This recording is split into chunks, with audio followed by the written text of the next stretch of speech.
on this edition of the Ultimate New Orleans Sports Show. I think the Pelicans still make the play-in tournament. Oh, no way. I think you're right now. Wow. When you walk into the Pelicans practice facility and on the wall is mindfulness, joy, and compassion.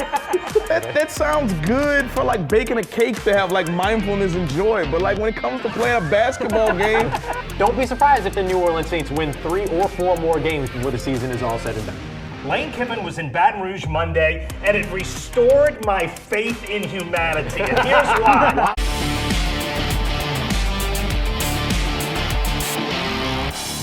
Hello, everybody, and welcome into another Ultimate New Orleans Sports Show. We thank you very much for joining us here. This show, of course, a proud collaboration between WWL TV and our friends over at the Locked On Podcast Network. And we're so grateful that you're here with us today. I'm Ross Jackson. This is the wonderful Doug Mouton. And you know what? We're dressed for New Orleans holiday winter season. Yes, You're in short sleeves and I'm in a sweater. That's right. Because you might get both in one day. You can easily get both in one day here. And today, no holiday celebration for us just yet, though we might start getting into the spirit here over a little bit. But we are going to be focused on a lot of different things. We're going to go with a split base edition of the Ultimate New Orleans Sports today. So we'll be talking some Saints looking ahead to their next opponent, but we're also going to be diving into a little bit of the Pelicans restart here. Yeah, and let's start with Willie Green let go this week. It was something we all expected. Look, to me, the surprise of Willie Green getting fired was just that it happened now. Yeah. We thought it would happen when Joe Dumars took the job, and then we thought it would happen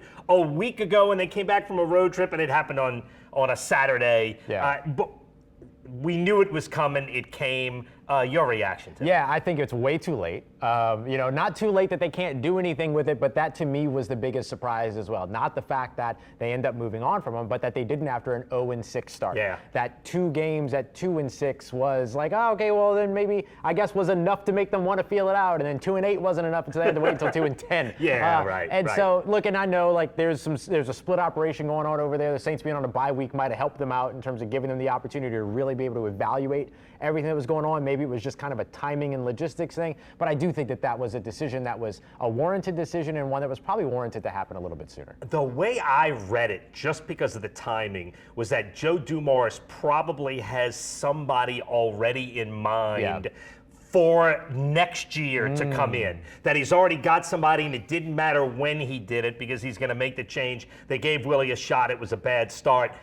I'm not sure that was the right move to keep Willie from this. Look, if it was up to me, they would have made the change and done a complete restart, a complete reboot. They decided not to do that. And yes, we're going to talk a lot more about Pelicans in a minute. But first, let's show you what's on the menu on this edition of the Ultimate New Orleans Sports Show. Not a cookout. I like the corn. I like the corn on the cob. Yeah. I wish we had that. We had to break that out at some point in this show. All right, here's what we're going to have on the large plates. We are going to be talking about Willie Green, what happened, and what's ahead for the Pelicans. Yeah. This season feels like it's already lost, which is just horrible when you're a couple of weeks into it and it's done. Yeah, we're also going to look ahead to the Saints and Falcons. Tyler Shuck trying to show that what happened in Charlotte is not a fluke. And then on the small plates. Yeah, we take a look at the future of this New Orleans Pelicans franchise. What is it that Joe Dumars has in store? We'll break that down. But right now, it's all about our good guy, our good friend over here, Coach Borrego, who's going to be taking everything over and has already kind of coached a couple of games, kind of see where things head from here. I don't know if he's going to get a legitimate shot to get the job. That'll be an interesting question. My guess is no, just because of the way the timing played out. Yeah. All right, our dinner guest tonight, Dylan Sanders from the Pelicans Roundtable. He will be taking over for Jake while Jake gets married on the Locked On Pelicans podcast. Dylan does a great job. And then Seth Lewis from here at WWL TV. And Ross, we're making a drink. Yes.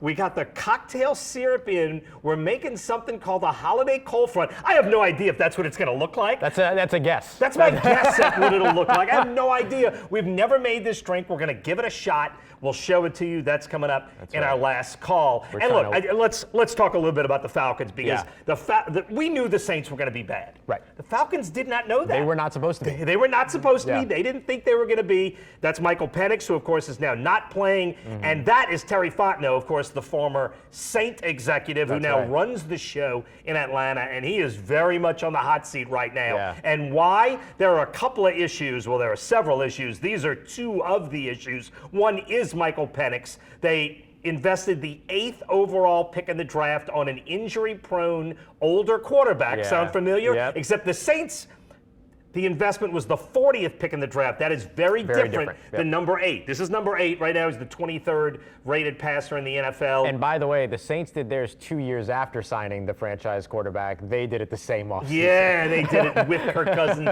in-house. And then the actual trade that they made last year, which was late in the first round, they sent this year's 1 to get James Pierce. So they gave up last year's 2 and this year's 1 for the Rams 1 to get James Pierce, who has been okay. He's got a couple of sacks so far in the season, but hasn't done much. That trade looks terrible right now because that pick could be top 5 if the Falcons keep going the way they're going. And that franchise is in a tailspin right now, which makes us really sad in New Orleans. Sad for them. Sad that must be disappointed. stinky. I hate when the Falcons are horrible, but it's a train wreck, isn't it? It is. It absolutely is. What we very much expected going into this season is that the battle for the basement in the NFC South was going to be between the Saints and the Panthers. Sure. Panthers have looked solid throughout the season. Yeah. Just won a big game, 30-27 in overtime up against these very Atlanta Falcons, and now it's the Falcons at 3-7 that are wrestling to try to stay out of the basement, but they're going to have to do so without Michael Penix Jr., as you mentioned. They are also going to have to do it potentially, at least for a little while, without wide receiver Drake London, who's their star wideout over on that offensive side as well, dealing with a knee injury. So the Atlanta Falcons right now, things not going great for them. There's already conversation about Raheem Morris potentially not making it to 2027, or 2026 rather, and no idea about what's going to happen with Terry Fontenot, who sometimes has made some decisions that feel like he's an agent of the New Orleans Saints inside that Atlanta Falcons front office. And it's so interesting, that team. You watch them play against Buffalo earlier this season, and they look like a legitimate playoff team without question. And then you watch them since then. They've lost a lot of close games, and they have just not been good. You think Terry Fontenot is back around next year, or is that too much? Let me say something about that trade. That was a Saints arrogance trade. That is one of those trades that Sean Payton and Mickey Loomis did so often. Trade away a better pick next year for the guy we want now. We've heard that song and dance so many times. It's why the Saints are rebuilding where they are now. They gave up so many draft picks. Falcons gave up a 1 for a guy who's been okay. And the idea behind it, of course, anytime that you do that, you trade that first round pick for next year to try to move up this year, the intent and what that says is that you expect that that's going to be late. Yeah, you're going to be 20 plus. Right, that you're going to be in a better position. Now, the Los Angeles Rams, who hold that pick, could be Super Bowl champions with the top 5 pick, thanks to the Atlanta Falcons, which is a great situation for them to be in. But for the Atlanta Falcons, it's an awful situation. Those are the types of trades that you can make when you have Drew Brees. Those are not the types of trades that you can make when you don't have Drew Brees. And the Atlanta Falcons have, and this is true, not Drew Brees. Wow, that is brilliant, and I really like that because that is 100% true. I want to get a prediction from you on the game, but first let's bring in the guest. All right, welcome back to the Ultimate New Orleans Sports Show. We are joined now by Seth Lewis, who has been here before from WWL TV, and a first-time welcome to Dylan Sanders from the Locked On Network. Yes, Pelicans Roundtable. Yeah, absolutely. Dylan, thanks so much for joining us. Seth, thanks for being here. Dylan, I want to start with you on this because you've been covering the Pelicans. You've seen it every bit of the way, all through training camp, everything like that they were doing before the season started. When did you know that Willie Green was going to be ousted? I heard you talking about it a second ago. I thought it would be months ago. But then Joe Dumars came on to the press conference after firing him and said, well, I don't really know what happened before I got here. So that was A, worrying, and B, gave a little bit of explanation as to why that it happened. He kept losing the same way again, and Joe Dumars said that's why Willie Green got fired.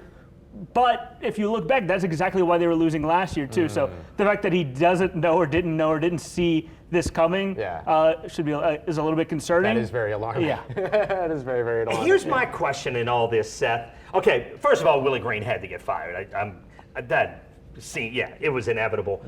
How great of a chance, what percentage do you put on the chance that James Borrega keeps the job? So for me, I got it at 40%. Yeah, I had it at like 12. And the reason why I have it at 40%, I don't want to go over 50 because when you have like new management, like 9 times out of 10, they want to bring their guy in, right? Even though I guess I'm saying 4 out of 10 or 6 out of 10, you know what I mean? 6 out of 10, they want to bring in their guy. But like, for me, the reason why is because James Borrego is essentially like another head coach on staff. Sure. You know what I mean? Like, not only did he have the Charlotte Hornets, the last 3 years he had the Charlotte Hornets, they increased their win total by 10 every year. The last year they got to 43, they made it to the play-in, they got blown out in the play-in, and then he was fired. But like, he's still highly respected in NBA circles. And he's been a candidate, a serious candidate, for not just the Utah Jazz, right? Like, it'd be one thing if he was getting interviews for the Jazz or for another, I would say the Hornets, but that's the team that he came from, right? But like, it's one thing if you're interviewing for jobs like that. He was very close to getting the Cleveland Cavaliers job, as well as interviewing for the Los Angeles Lakers and the New York Knicks. Right. Those are not jobs to sneeze at. And so because of how respected he is and because of the places that were interviewing him, I think that there's enough runway with this season to where he could prove that he should be the guy moving forward. What would you need to see from him to make the decision, or to make you feel comfortable saying, like, yeah, like Borrego could continue into next season? What would you need to see from him this year? Honestly, it's just getting people to play basketball and go to the court and motivating the team and seeing a change in the vibe. And you kind of have already seen that. Like, I'd say we're 2 games in, the energy is a little up, which always happens whenever you fire a head coach, bringing someone up. We'll see if it dies down. If you can avoid the die down and get this team to play somewhat good basketball in general, like bottom line, fundamental basketball, and not just look like it's like pickup out there, like seeing like hero ball. I feel like that's not asking too much. It's not. It's really no. It doesn't sound like that's a lot. I mean, we talk. It's the Pelicans basketball. You don't need to see too much. They don't want to see too much to get the job. They just need to see competency, and you haven't seen that for a while. Yeah. So where do you put the percentage? What I just asked Seth. Do you think he's got a 50-50 shot or less? I'll go 41%. Just 41. 41. I didn't know it was on the Price is Right. Price is Right. I had no idea.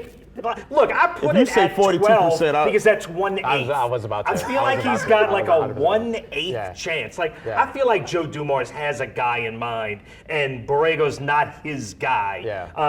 I don't know. I'm trying to read the tea leaves. What do you think? Yeah, I'm around that with you. I think that is like bottom of the barrel, not bottom of the barrel, but like he would be, so whether it would be like a C tier kind of consideration. Because I think that it's valuable for this organization right now to see this as the opportunity to do what the Saints are in their process of doing right now, which is do it all over again. Right. Start it all over again. This is an opportunity for you, I'm going to say it, it's an opportunity for you to trade Zion at the trade deadline if there's anything you can get from him. It's an opportunity for you to build around this young core. Derek Queen is such an exciting young player. Build around that excitement that you have right now. Jeremiah Fears has been really, really impressive. You have other guys that are already a part of your core, and Trey and Herb and all that. And so I would say, like, build around those guys and then go outside of the organization and go and find somebody that can bring kind of a new feel and a new kind of approach or philosophy to the organization. Let me ask this, yes or no? I don't want to dive into it now, but yes or no?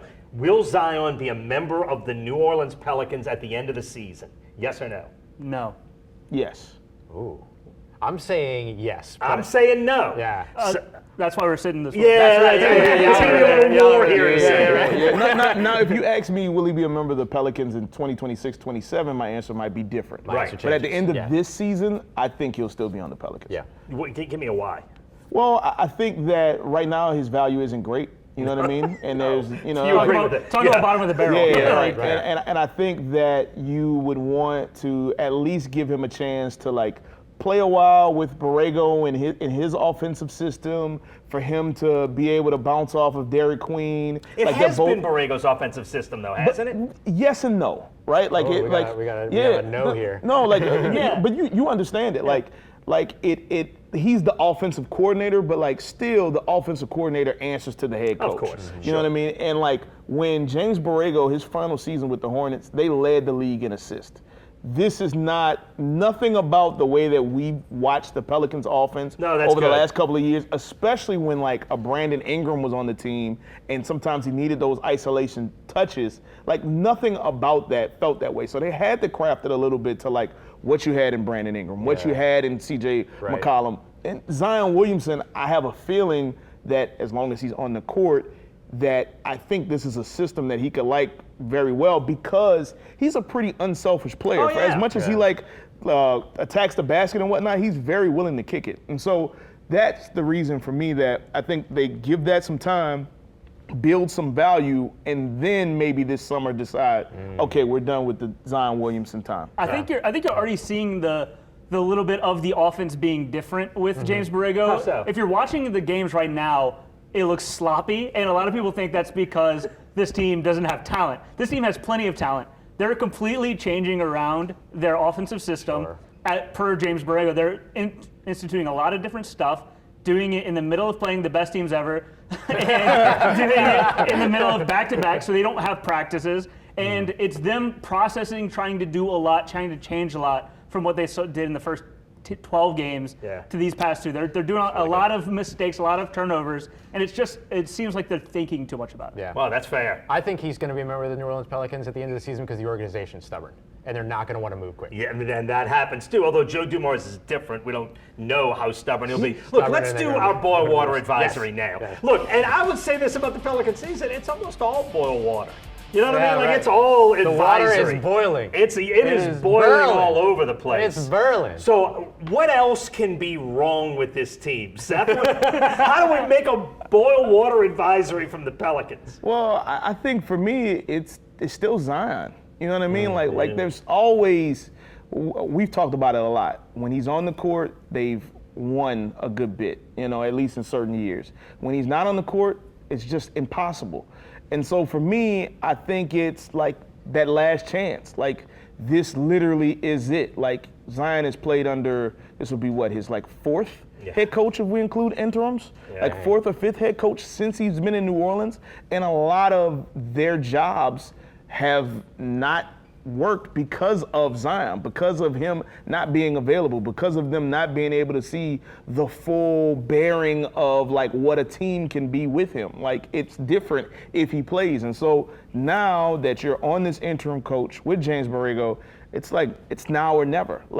Now that you have new management and you're going to bring in a new coach potentially, you just have to move on completely from that. Yeah, makes sense. What's your boil water advisory for the Pelicans? It would. And it's hold on, let me run through my Rolodex. I agree with that. It's about the availability of the veterans, because if the veterans are playing, we say veterans, they're all around 26. They're not old players, but if the veterans can stay healthy, stay available, like Jordan Poole, if he can come back, DeJounte Murray, if he ever comes back, this is a team that can win and will want to win. Mm-hmm. But I guess the good news is that if that never happens, you have these two young players that you can build around. And I think it's all about their growth at that point. Yeah, that's the anti-boil water advisory. You know what I can't stop thinking about? You called the era the David Griffin era, the live, laugh, love era of the Pelicans, where it was all about feeling good, but not being particularly tough as a basketball team, right? Is that the best way to explain? No. Because it's your line, and I think it is brilliant, because it is so on the money about who they were and why that never worked. Yeah. When you walk into the Pelicans practice facility and on the wall is mindfulness, joy, and compassion. You know what I mean? That sounds good. Nothing about competing or winning. Them fighting words. That sounds good for baking a cake to have mindfulness and joy. But when it comes to playing a basketball game, I don't know where compassion and joy, yes. But mindfulness, no. I was about to use the words of Marshawn Lynch. Run through somebody's face. You know what I mean? Right. It's sometimes it's gonna be aggression. It's gonna be grit. It's gonna be toughness. It's gonna be resilience. Wait, and time out. The three things you just said, aggression, toughness, grit, that defines who Joe Dumars was as a spectacular player. He one of the grittiest, toughest players of my lifetime. Yeah. Maybe not the most talented, but he would punch you in the face if that's what it took to win. But he would show compassion and apologize. Yeah, I was just about to say, there's no punching with I didn't see a lot compassion of and joy. The Pelicans' toughest player over the last several years has been 5'10". Yeah, right. That's Jose Alvarado. Jose. You know what I mean? Yeah. And that's it's good for Jose. That's why fans love him. But that can't be the case. And that mindfulness, joy, and compassion. It had to, I think that analysis is brilliant. All right, look, we got a couple of minutes in this segment. I do want to get to Saints. And I just got one question. Do we believe what happened in Charlotte? Is this team going to go on a little bit of roll because Atlanta's waiting to be beaten? Yeah. Do we believe in the Saints? Like, who do you pick for this week? You're going first. I'm going with the Saints this weekend. 100% going with the Saints this weekend. I think that this is their game and this is their opportunity. You don't get many of these while you're feeling good. Yes. Like, this is very similar to the situation that they experienced early on in the season against the San Francisco 49ers. Starting quarterback's out, biggest pass catcher is out, right? Yeah. George Kittle, Brock Purdy early, Drake London, Michael Penix Jr. this time around. They didn't take advantage of it the first time, but they're feeling really good about where they are coming out of that win up against Carolina, feeling really good about the self-scouting and some of the adjustments they made coming out of the bye week. This is the opportunity to take advantage of what you couldn't do at the beginning of the season and show some growth. I agree. You agree? Yeah, I have them winning their next 2 games. Actually, just a little bit of a go ahead. Getting ahead of ourselves. I think they're building some confidence, and I think as much as this is about Tyler Shuck, it's about the defense, because this defense has that grit, and you kind of saw it whenever the offense started playing good. The defense kind of picked up a little bit, Yeah. and they're bringing that Yeah. fight. And they still have they have guys like Demario Davis, who I think is still one of the most underrated linebackers ever. Yeah. You have guys like them ready to lead this group to fight if there's something to fight for. Yeah. And so Everybody plays better when the quarterback plays yes, well. Yeah. yes. Yeah. If you it's a bit of like you have something to be excited about and ready to rally around. And with Tyler Shuck, you have the big plays, you have the arm, and you have some success now. Yeah. Are you buying the hype? Well, look, first of all, he just said they're going to win their next 2. Saints in 3-game winning streak is not something That's I thought I would crazy hear. talk. I would hear this shit. You might have to start the second line. If they win 3 in a row, this season, you might have to start the second line. Well, I'm giving you $100. You got to bet up the money line on Saints or Falcons. Who you betting on? I'm betting on the Saints. Yeah, I'm betting on the I Saints. love that. I'm in too. When was the last time everybody was Yeah, I was about to say that. Giants, That's almost Giants. a little Giants. scary. We said Oh we yeah, did- we we did had say we 4 did. this year for the Giants. So I think that it's one of those things where like the Saints are trending up, and the Falcons are trending down. All of us in on the Saints makes for a fun weekend. That's right. But you know what time it is, Ross? Last call!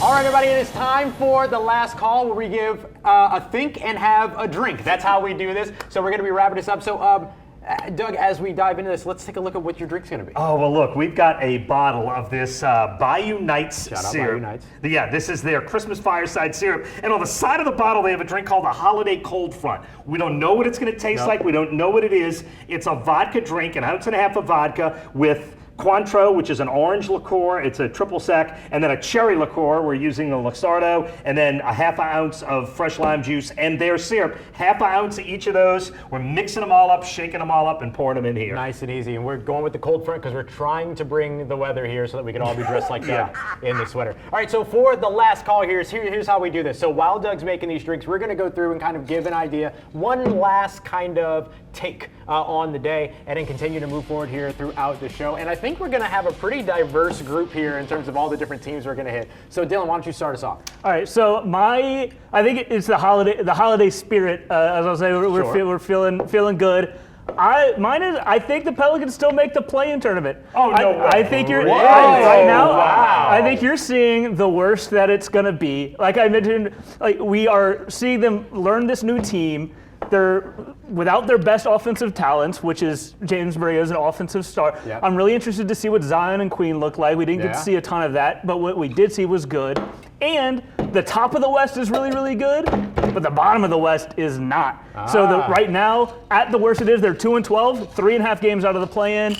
The hardest part of their schedule is right now.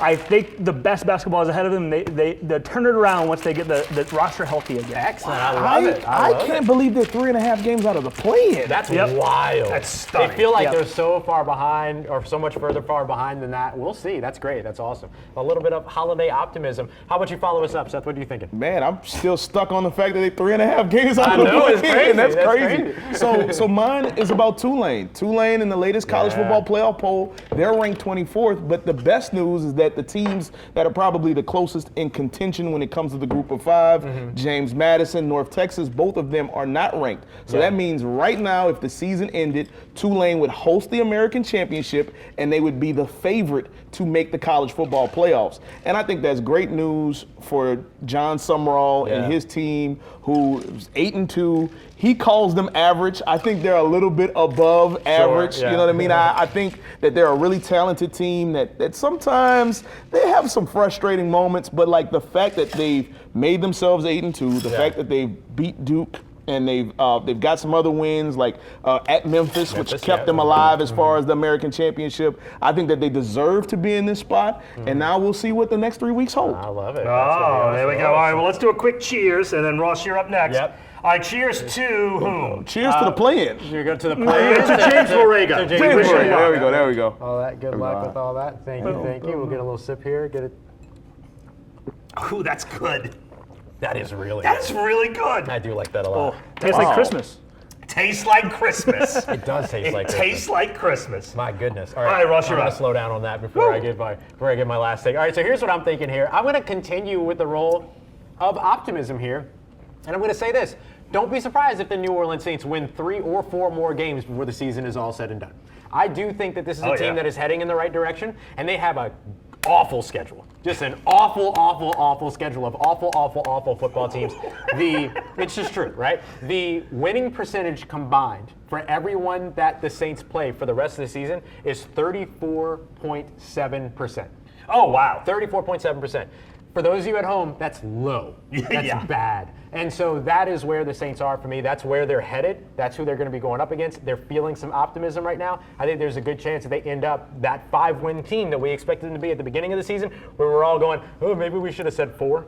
Right. Now it's starting to feel like they could be that 5-win team by the end of the season. I said 6, and I still think 6 is possible. 6 is totally possible. And I'm with you. All right, my last call is about Lane Kiffin. Lane Kiffin was in Baton Rouge Monday, and it restored my faith in humanity. And here's why. Right? Firing Brian Kelly was absolutely the right thing to do. Brian Kelly did less with more at a rate unlike any coach in college football history. He was a disaster at every turn, needed to get fired, and he was. And that's what you do. Since then, everything about this situation has been an nationally embarrassing, ridiculous sideshow circus of horrificness. That's all it's been until Lane Kiffin got to Baton Rouge Monday. Right. I think Lane Kiffin is the #1 guy out there. I think he's a brilliant college football coach. I don't think there's a better college football coach in America. I'm not saying he's #1, but he's in the A group of college football coaches. And LSU is after the #1 guy, as they should be, and they got him to Baton Rouge. I don't know if they'll get him, but they got this far along, and that, to me, restores my faith in all of it. I love it. What's your percentage on that? What's the percentage that Lane Kiffin's the next head coach? 36. That's really good, actually. Yes, that's less higher than I thought. 50-50. That's better than the odds you gave Brego.